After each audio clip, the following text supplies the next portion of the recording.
Samantala, alamin po natin ang update sa Bataan kung saan may mga inilikas na ring mga residente. May live report si Rida Reyes. Rida?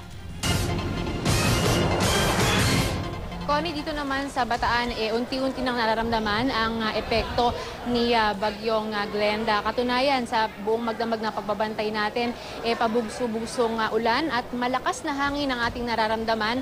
Pero kahit hindi pa direktang tumatama dito ang bagyo, marami sa ating mga residente na nakatira dito ay nagpasya na lumikas na simula pa lamang kaninang hating gabi. Gaya na lamang dito ngayon sa People Center sa Kapitolyo ng Bataan, sa Balanga, kung saan pansamantalang sinusulungan ngayon ng may 800 na mga residente na naninirahan sa coastal area ng Tortugas, Puerto Ribas, Ibaba at Sibacan. Yan yung mga pinaka-critical areas na minomonitor ngayon dito pa lamang sa City of Balanga. Nagsimulang lumikas yung mga residente na yan kaninang hating gabi pa matapos mabalitaan na baka raw magka-storm surge sa kanilang lugar. Kasi nauna na kahapon na nag-advise nga ang Pag-asa na posible magkaroon daw ng storm surge doon naman sa kalapit na bayan ng Abukay. Kaya yung ilan sa mga residente natakot. At dahil nga nakataas na, Connie, ang signal number 3 sa Bataan, wala na pong pasok sa lahat ng antas ng paaralan, maging sa mga government offices.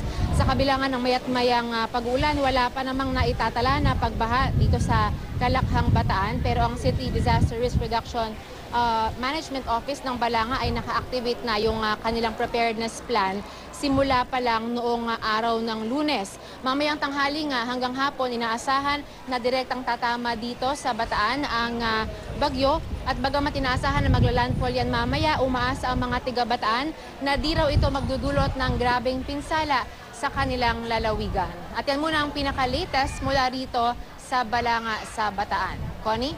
Maraming salamat, Rida Reyes.